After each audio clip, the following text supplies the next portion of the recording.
Okay. When it comes to protein powder again and again, even on the internet, it says, oh, you only need it when you work out. Really? It says that? Yes, Yeah. Oh, there's wow. nothing. Because my daughter was actually start taking it and a little bit, and then she only take it because I do workout. And she So probably started improving because of it. after the workout, meaning like right after. And Correct. then Correct. even a lot of many ladies, they have this belief that a supplement is only taken when you actually working hard like in the gym. What happened when people do no exercise? So your Zero question exercise. again was what happens when people don't do exercise? Do they have to still look? I want out a lot of the women out there that um, even they don't exercise at age 50, I mean, starting 40, 50, it is important that they still keep up the protein level to maintain that kind of muscles. Absolutely. Yes. Absolutely. And it's important that they keep a certain protein level throughout life. Um, let's take ourselves out of this context of fitness and let's just look at regular people on a regular daily life here in North America. Mhm. You're going to find that it's very common to see that as people age 50, 60, 70, 80, what are the common traits that we see of men and women in their older generations? Well, what we see is number one, they start to shrink. Number two, they just generally get physically weaker.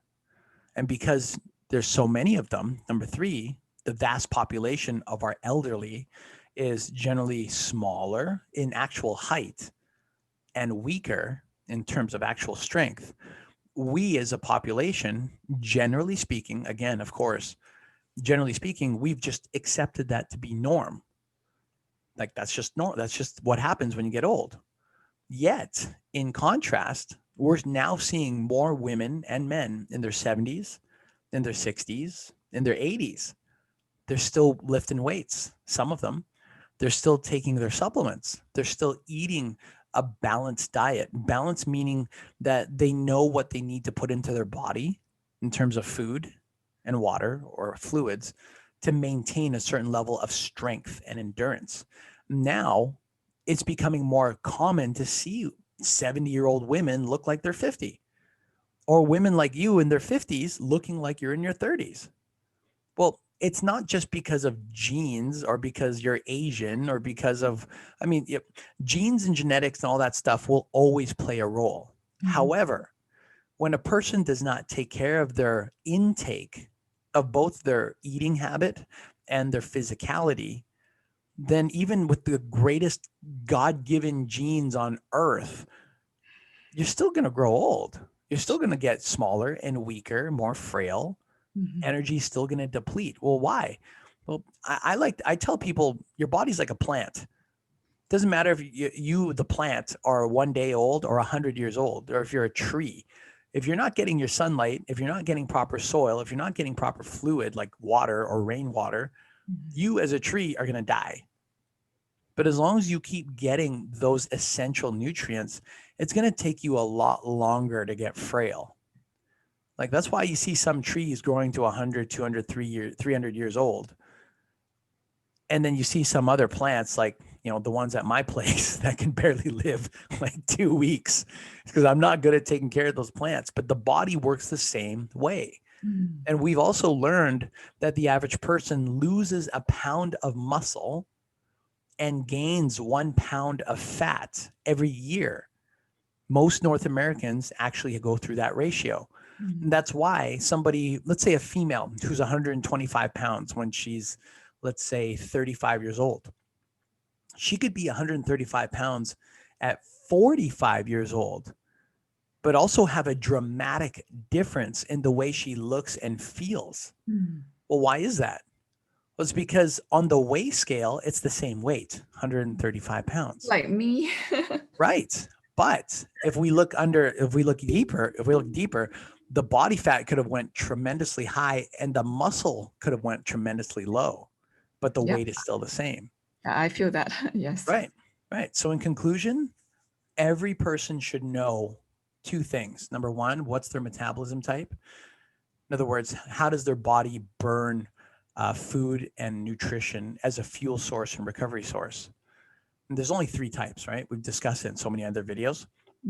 Number two, are they eating properly in proper ratios to support their metabolism type?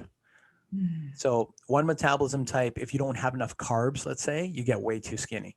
You are one of them. You need a certain amount of carbs and protein. Whereas some other metabolism types, if they have your level of carbs, they just blow up fat, right? Your metabolism type, you need higher amounts of protein because you now know, you don't have enough protein for a week, you drop like 2-3 pounds. Yes. Right? Yes. Whereas somebody else, they could have a little less protein and they can maintain their weight.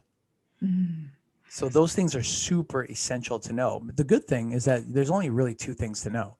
You learn those two things, then whether it's protein powder or a protein source like chicken, beef, fish, as long as your body can absorb it, as long as you're having the right portions, then it'll take you longer to age.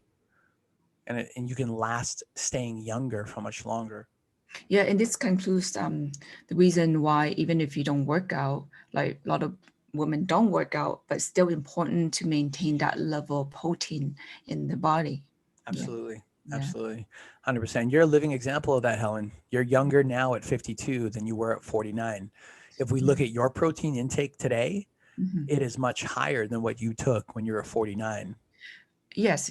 And the reason I would keep taking protein powder for many reasons. First, protein powder has less calorie, but I still want a protein, right? And if I have to get that kind of level of protein from food, the calorie will be so much higher. So I'm trying to take this path, right? And another thing is sometimes maybe it's easier just to drink protein powder for myself than have to cook, inconvenience as well, right?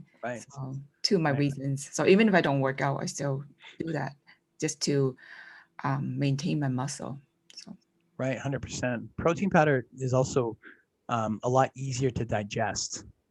So if you look at like a big piece of chicken, it's going to take several hours for your body to break that down into an absorbable material that can be absorbed into your body. Whereas protein powder is already what we call pre-digested. So it's already ready to go. The moment you drink it, it's an hour, give or take, and it's already absorbing into your bloodstream with very minimal effort. That's why you don't get food coma after drinking a protein shake.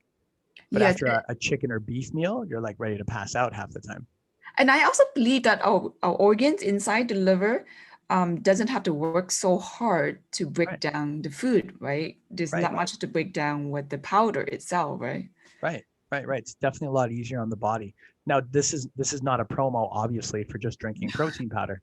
But you and I both know it's nice to have a balance of both because we're busy people, especially these days. We're just, even with COVID right now, we're still busy, right? Just busy in a different way. It's nice to have access to protein that we don't have to take half an hour to prepare. You just take 1 minute, literally, and then you've got your serving for that part of the day. So it's very accessible and it keeps us strong and healthy for much longer. Right. Well, thank you so much, Ellen, for this, and thank you. Thank you.